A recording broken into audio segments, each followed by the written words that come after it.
par de palabras antes de abrir a preguntas. Nos interesa mucho que conozcan este material, también ustedes que están directamente aquí. Lo conoce ya 10 millones de personas que han estado accediendo a los materiales, a los distintos recursos, han regresado. En promedio hay 1.8 visitas y descargas por persona, por lo tanto son 20 millones de sesiones o de interacciones para estas 10 millones de personas. Este es un esfuerzo que nos da mucho gusto ejercer porque nos habla del compromiso de todo el gobierno. La mecánica, la organización, el diseño corresponde a la Secretaría de Salud. Esta es una emergencia sanitaria y por ley, de acuerdo a la Constitución, de hecho, la autoridad sanitaria tiene el mando de todo este operativo en su conjunto. Estoy muy contento de celebrar que el doctor Alcocer, el líder, la autoridad sanitaria, nos ha mantenido en todo momento con este espíritu de integración, de apertura, de convocar a todos los demás sectores a este esfuerzo. Y en esta página, en este portal, se refleja mucho de ese trabajo. Hay varios otros elementos que no se manifiestan de esta manera, pero aquí es muy palpable, muy directamente evidente la colaboración de todos los miembros del gabinete del gobierno federal. La Secretaría de Cultura, por ejemplo, ahora ha hecho un trabajo formidable en su campo de acción y lo ha puesto al servicio de la respuesta a COVID. Mi agradecimiento también a la secretaria Alejandra Frausto, que desde el principio lo ha hecho así. Pero finalmente, uno de los elementos que es extremadamente importante, y esto lo hemos dicho por semanas, para lograr una respuesta efectiva es este sentido de unidad, de coordinación, de integración, una actitud generosa, donde el protagonismo pasa a un segundo plano y lo importante es contribuir, cada quien en lo que le toca contribuir al servicio de esta causa, que es el enfrentar una epidemia de las dimensiones de la pandemia de COVID. Y por eso también diariamente hacemos un llamado a todos los elementos de la sociedad, en los sectores público, privado y social, para que todas y todos contribuyan de esta manera, como lo hace la gran mayoría de la ciudadanía en México, que es con este sentido positivo. Cada quien pone, aporta. Las distintas contribuciones tienen que ver con hacer lo que a cada quien le toca hacer, pero también ir un poco más allá y ponerse a disposición de una causa común. Y quería tomar lo que dice el doctor Cortés también de manera directa, personal, y lo digo también a nombre del propio doctor Alcocer. Agradecimiento a ustedes, comunicadoras y comunicadores, que han estado aquí presentes día con día. Hoy cumplimos la sesión 44 de información. Solamente el 8 de marzo no la tuvimos, que fue el Día Internacional de la Mujer, no por ello, sino porque fue un lunes, un domingo, y había otras actividades, pero 44 sesiones ya llevamos. Nos faltan muchas, no nos vamos a retirar de este esfuerzo de informar directamente, claramente, todas las inquietudes que existan en la sociedad y de las que tengamos conocimiento. Pero gracias a ustedes, comunicadoras y comunicadores que están aquí presentes. Vamos a abrir a preguntas y respuestas. Empecemos por aquí, ustedes tres y luego ustedes tres. Muchas gracias, doctor. Buenas noches. Bianca Aguirre de Notimex TV. Mañana el presidente Andrés Manuel López Obrador anunció que va a dar un balance general, esto por el COVID-19. Nada más preguntarle, ¿será que cabe la posibilidad de que mañana se decrete la fase 3? Gracias. Con mucho gusto. No necesariamente la fase 3, retomo sobre una pregunta que hizo usted hace unos pocos días. No hay una secuencia lineal entre pasar, es decir, un tiempo preespecificado de cuánto dura cada fase. Desde las preparaciones que hicimos en las primeras 2 semanas de enero de 2020, identificamos los 3 escenarios fundamentales: el 1, la importación viral; el 2, la transmisión comunitaria; y el 3, la propagación epidémica. En su momento vendrán el 4, el 5 y el 6, que tienen que ver con la salida de este primer brote, con la recuperación y con el restablecimiento de las a actividades normales y obviamente la recuperación social y económica. Pero en estos tres elementos, lo más importante es cuáles son las actividades que se necesitan hacer principalmente. En la fase 1, en su momento, lo más importante fue la contención en torno a los casos, identificación de casos sospechosos, diagnóstico, aislamiento, estudio de contactos. Cuando anticipábamos que esta medida de contención en torno a casos iba a ser ya inefectiva o ineficiente porque habría más de varias decenas de casos, y considerando el punto de inflexión de la curva epidémica, fue que el 13 de marzo, un viernes, anticipamos 15 días la decisión de instaurar medidas de la fase 2 y nos anticipamos.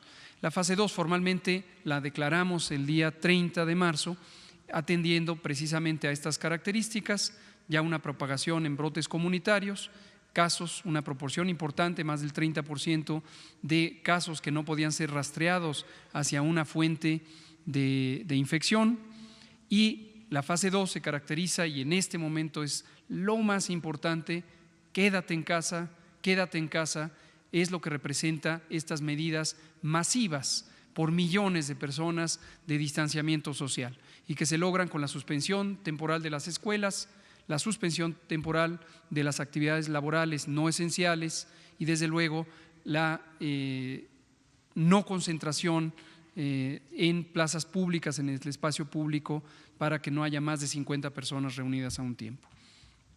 La fase 3, a la que irremediablemente vamos a llegar, como lo decimos todos los días, y vamos a llegar muy pronto, se caracteriza por dos elementos fundamentales. Uno, como la propia descripción de la fase lo indica, por la propagación comunitaria, dispersa, donde hay ya varios brotes comunitarios que empiezan a conglomerar. Esto, por ejemplo, se manifiesta cuando en una zona empieza a existir un brote de origen, otro brote de origen, y de repente hay una interconexión entre los propios brotes. En un municipio, en otro municipio, y finalmente ya no se puede distinguir cuál es el municipio que aporta los casos, porque existen personas que cambian de lugar a lo largo del día entre un sitio y otro y están vinculadas por cadenas de transmisión. El número de casos suele ser ilustrativo. Habíamos dicho, en la fase 1 hay decenas, en la fase 2 hay centenas, en la fase 3 hay millares, ahorita tenemos más de 4 millares, pero no es por el número por el que se caracteriza la fase 3. Y el elemento más importante de la fase 3 es la sobrecarga del sistema de atención médica, particularmente los hospitales, incluyendo las terapias intensivas. Entonces, el reto principal para la fase 3 es asegurar que existe disponibilidad de espacio para la atención. Habiendo partido, como lo dijimos antes de la epidemia de COVID, de un sistema nacional de salud muy deteriorado, con años, décadas de falta de inversión, falta de desarrollo, escasez de médicos, de enfermeras, de instalaciones. Ese era el punto de partida, el reto al que nos enfrentábamos. Entonces, por eso hemos estado trabajando todas estas semanas, ya más de 3 meses, en la reorganización de las capacidades para atender a estas personas, sin olvidar que lo más importante de la fase 2 es evitar que haya un gran número de contagios. Entonces, reiteramos, no es que cuando venga la fase 3 hay que extremar medidas de distanciamiento social, no, ahí ya será demasiado tarde. Lo dijimos un fin de semana cuando hablamos de la última oportunidad para reducir el número de contagios y hicimos un llamado enfático: quédate en casa, sigue vigente este llamado, quédate en casa para que tengamos una menor cantidad de contagios. Gracias. Blanca Valadez. Buenas tardes a todos. El presidente Andrés Manuel solicitó al gobierno de Estados Unidos la posibilidad de la venta de un centenar, si no me equivoco, ventiladores. Saber cuál fue la respuesta que le dio y qué presupuesto se va a destinar a la compra de estos en caso de que sea favorable, y si también dentro de las compras que están haciendo en China se incluye algún número de ventiladores. También preguntarle, y disculpe el abuso, pero Dentro de la solicitud que hizo el presidente a los partidos políticos de donar sus prerrogativas, solamente alzaron las manos pocos partidos políticos. ¿De esto de qué habla? Y sobre todo el recurso que ustedes necesitan para hacer frente a la pandemia, si nos puede dar más o menos, ubicar cuánto. Y por último, ¿cuántas personas intubadas hay actualmente? Porque nos dieron un número total. Y también me preguntan sobre los comandos centrales. El ISSSTE tiene uno, el IMSS tiene otro. Por sus respuestas, gracias. Con mucho gusto, Blanca Valadez, de Milenio. Lo que tenemos es lo que se pidió al presidente de Estados Unidos, son más que un centenar, son 10,000 ventiladores y 10,000 monitores. Tenemos identificado desde el inicio lo que le llamamos el paquete COVID. El paquete COVID es el conjunto de insumos, equipo y recursos humanos que se necesitan para atender a una persona con COVID, la persona que está hospitalizada pero no está críticamente enferma y la persona que está críticamente enferma. En el caso de las personas que están críticamente enfermas, esto incluye, no se limita a esto, pero incluye un ventilador mecánico y un monitor, entre otros varios insumos. Entonces, el presidente de México, el licenciado López Obrador, tuvo una conversación, más de una conversación, al final de la semana pasada con el presidente Trump de los Estados Unidos y le externó la petición de apoyo para facilitar el acceso a ciertos productos en el mercado de Estados Unidos, específicamente ventiladores y monitores. La respuesta fue positiva, no hay nada en concreto todavía, eso obviamente requiere que ellos analicen los mecanismos. Estados Unidos mismo está enfrentando una de las más grandes manifestaciones de la pandemia de COVID y en la siguiente semana, en esta que empieza, habrá respuestas. También en China se están buscando, hemos hablado de este puente aéreo que estableció México con China, con la asistencia directa del canciller Marcelo Ebrard y su equipo, a quienes también agradezco su muy eficiente colaboración con la Secretaría de Salud, con el Gobierno de México, para conseguir todos estos insumos que han estado escasos en el mercado mundial. Y por cierto, aquí aprovecho para, hablando de información distorsionada, por ahí está circulando la idea de que México le vendió sus mascarillas a China en febrero y ahora las tiene que recuperar a un precio 30 veces mayor. Esto definitivamente es una distorsión, no sé si accidental o intencional, de la información. Me entiendo que en parte por una entrevista que di hace unas semanas y pues desde luego habla de la ignorancia o de las ganas de no querer ver la realidad. Lo que se refería el periodista que me entrevistó en ese momento es a que México y China son los productores mayores de algunos insumos para la salud, específicamente estos equipos de protección personal que incluyen las mascarillas, las N95, los gogles, etcétera. Eso no porque México tenga una compañía nacional productora de esto, sino porque México es un país muy confiable en términos económicos y tiene múltiples compañías o fábricas de compañías globales y algunas de ellas son grandes productores para el mundo. Entonces, en febrero, efectivamente, cuando China tenía una enorme demanda de este tipo de insumos porque era el epicentro de la pandemia, pues solicitó al mercado mundial y una de las casas productoras son las fábricas que había en México. Eso no hay ninguna razón para impedir esa producción de una compañía privada y obviamente se vendió. En este momento que México requiere, pues lo compra también, así como en su momento lo hizo China comprándolo en México, México lo compra hoy en China, que es otro de los sitios mundiales de producción. Sobre su pregunta respecto a los comandos operativos, de partidos políticos yo no sé, mañana se lo preguntan si quieren al presidente, eso es un asunto político en el que yo no estoy involucrado.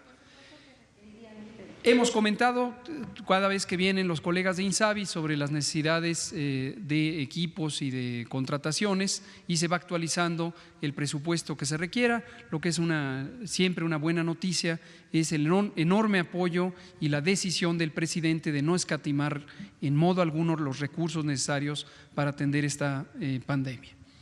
Y los comandos operativos efectivamente es una manera de organizar la respuesta a emergencias de cualquier naturaleza, pero en este caso una emergencia sanitaria. El IMSS, el Seguro Social, tiene su comando operativo, el ISSSTE tiene su comando operativo, la Secretaría de Salud tiene su comando operativo, que lo comanda aquí el doctor Alomía, es de carácter operativo, y entre los tres tenemos un macro comando operativo de salud y a su vez con la ayuda de la Coordinación de Protección Civil tenemos el Comando Nacional COVID, en donde también participan las instituciones armadas, y funcionamos en ese sentido, siempre estamos manteniendo articuladas las decisiones y las operaciones. Nada más Gracias. de los intubados y cuántos hay ahorita, porque no todos son los que están. Sí, es correcto. De hecho, con el sistema de la red negativa, que es un sistema ya operando desde la semana pasada, que tiene como objetivo precisamente monitorear el estado de salud de los pacientes que se han hospitalizado con infección respiratoria aguda grave, es decir, esta es la definición que de hecho está en el Manual de Vigilancia Epidemiológica, se le denomina IRAG, reitero, infección respiratoria aguda grave. No quiere decir que todas estas personas necesariamente tengan COVID, de hecho si ven los porcentajes de positividad, comentábamos que es alrededor de un 20% en estos momentos y que eso se irá incrementando en medida que empecemos a entrar en un momento más adelante al escenario 3. Pero de esta red negativa que monitorea todo el sistema, el día de hoy nos reportaba alrededor de 450 personas intubadas, reitero, con IRAG. Lo que el sistema de vigilancia epidemiológica nos reporta a través del CISVER, que es el que se encarga ahora sí de monitorear y detectar los casos confirmados a COVID-19, en el corte de hoy nos reporta a 185 personas que tienen esta característica. Gracias, doctora Alomía. Nos quedan 10 minutos, entonces adelante. Gracias. Ruth, por favor. Ruth Rodríguez, columnista de Excelsior. Doctor, va a preguntarle, hay mucha inquietud en la gente de las personas que se van a su casa con síntomas y que les piden estar 14 días. ¿Quién diagnostica o cómo diagnostican que después de estos 14 días ellos ya no son positivos a COVID y pueden dejar de estar aislados en su casa para poder estar con su familia? Y por otro lado, hay personas que se están agravando en su casa y entonces, ¿qué protocolo se tiene que realizar para llevarlos al hospital? ¿Es la misma familia la que tiene que llevarlos al hospital o son las ambulancias? Sabiendo que hay pocas ambulancias, ¿qué es lo que están haciendo? Y un comentario, hemos escuchado cifras y datos de los institutos del IMSS, de la Secretaría de Salud, pero no hemos tenido o no he escuchado datos del ISSSTE y preocupa porque son más de 11 millones que están afiliados al ISSSTE y saber qué es lo que están haciendo precisamente para sus derechohabientes. Gracias. Gracias, Ruth, con gusto. Toda la información que presentamos aquí es de todo el sector. Incluye el ISSSTE, el IMSS, la Secretaría de Salud Federal, que tiene los 23 institutos y hospitales federales, y los 32 sistemas estatales de salud, y también algunas unidades de salud que hoy coordina ya el INSABI, pero son parte del patrimonio de los servicios estatales de salud. Entonces, es más o menos gruesamente la misma información para todas las instituciones, porque cada quien está haciendo lo que le compete, pero con el mismo modelo de trabajo. Los documentos técnicos también son sectoriales, nosotros lo presentamos porque la Secretaría de Salud es la cabeza del sector, pero todo esto ha sido trabajado con los colegas de todas las instituciones. Sobre lo que pregunta de qué debe hacer una persona que tiene síntomas, me lo preguntó aquí el compañero ayer precisamente, y siempre es importante retomarlo. Hay dos grupos de personas que interesa identificar plenamente. Las personas que no tienen un alto riesgo de complicarse, que tienen bajo riesgo de complicarse, y son personas menores de 60 años que no estén embarazadas, que no sean mujeres embarazadas y que no tengan enfermedades crónicas.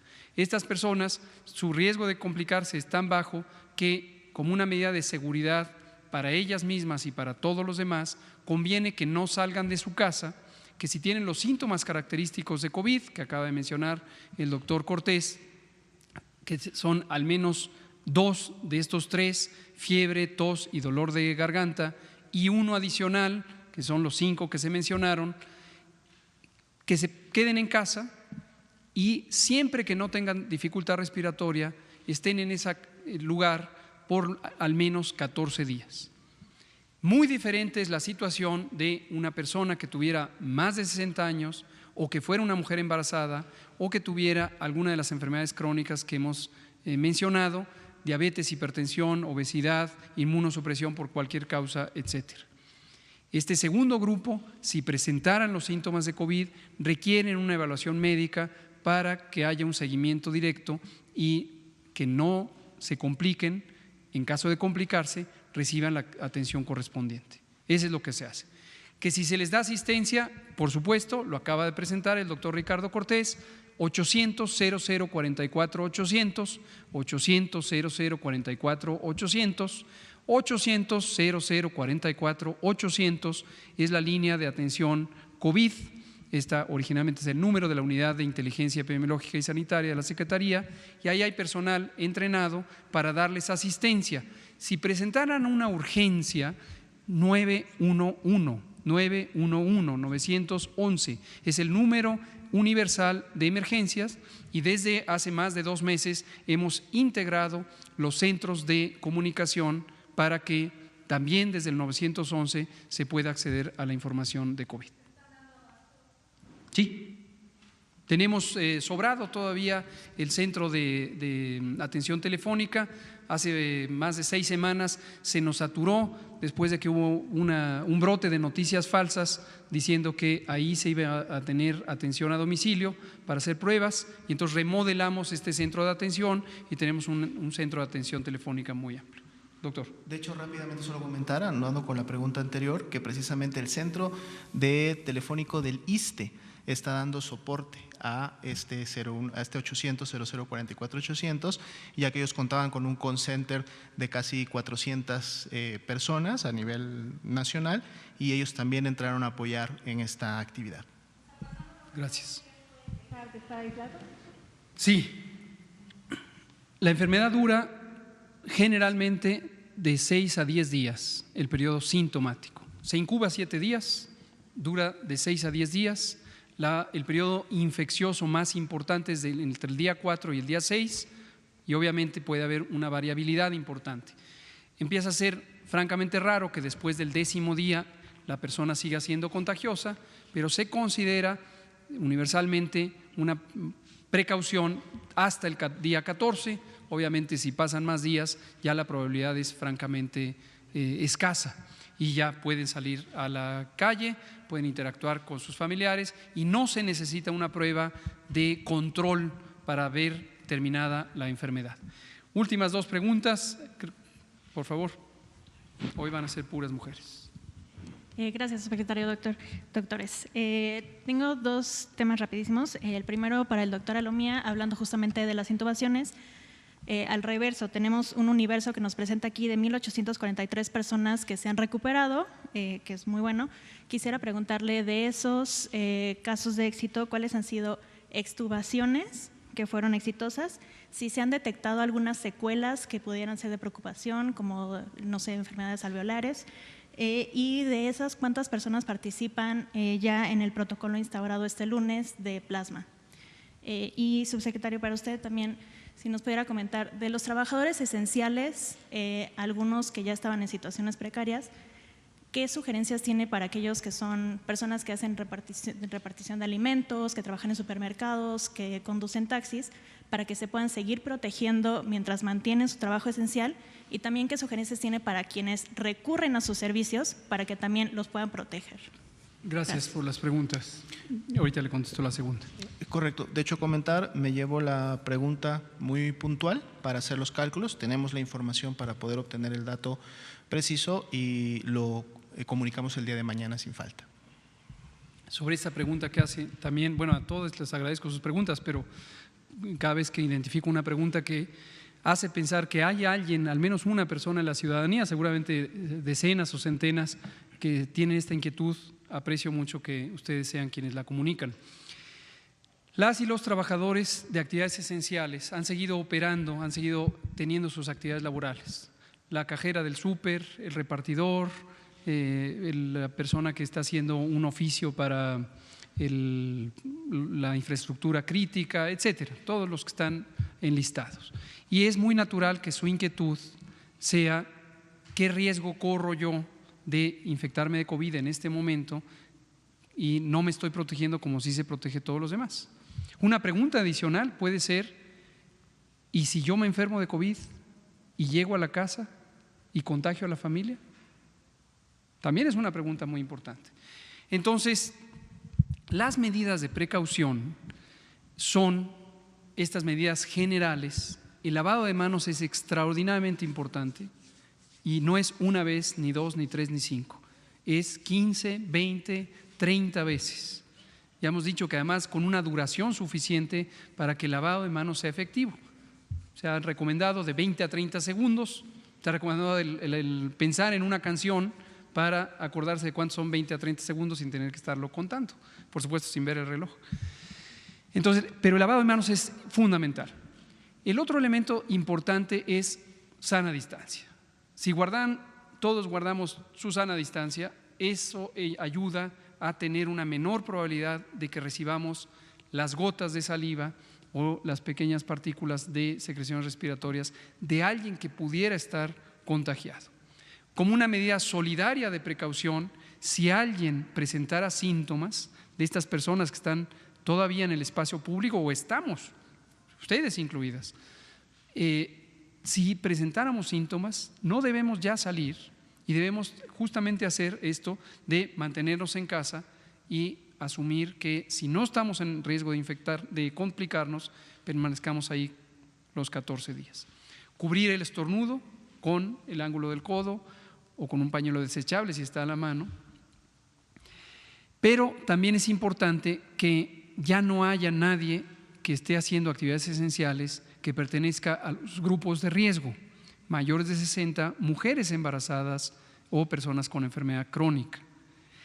El riesgo general de alguien de infectarse en este momento en la vía pública ha disminuido importantemente en la medida que ha disminuido la movilidad urbana.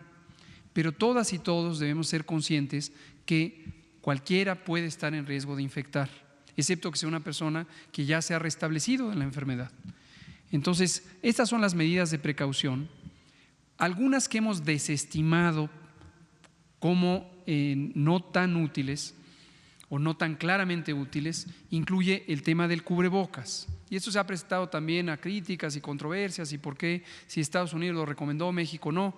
Les recuerdo, los Centros de Control de Enfermedades de Estados Unidos recomendaron hace casi 10 días el uso generalizado de cubrebocas como una medida adicional de precaución y no hicieron una recomendación muy enfática. Cerca de 48 horas después, la Organización Mundial de la Salud dijo: no existe evidencia científica todavía que lo demuestre.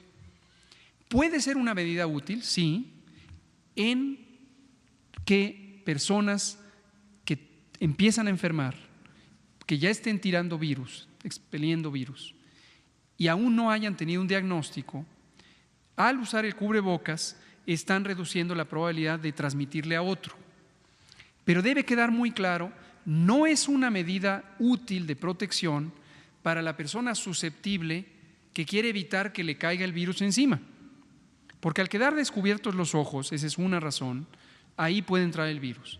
Y la otra razón sumamente importante es tener el cubrebocas todo el día, lo que lleva irremediablemente es a que uno se sofoque, se calore, se le pique y continuamente se esté tocando la cara. Y entonces hay un fenómeno que se llama compensación del riesgo, porque estoy haciendo un mecanismo que va a favorecer la infección.